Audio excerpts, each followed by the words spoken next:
Yana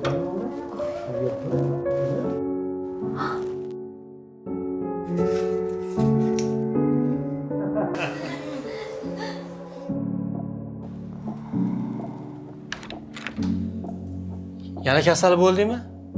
Yana miyoma. Yana bir oy yotsan kerak-da. Seni yaxshi shifokorga ko'rsatishim kerak. Shifokor qabuliga yozilgan. Uni menga tavsiya qilishdi. Juda yaxshi mutaxassis ekanligini aytishdi. Xavotir olmang, Xudo xolisa vaqtida keldingiz va bu muammoning yechimi bor.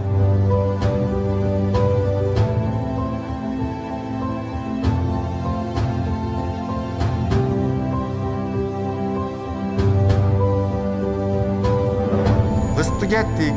Qo'rqishga arzidimi? Yo'q, hammasi yaxshi. Sog' bo'ling. Sog' salomat bo'ling. Rahmat. Men keldim.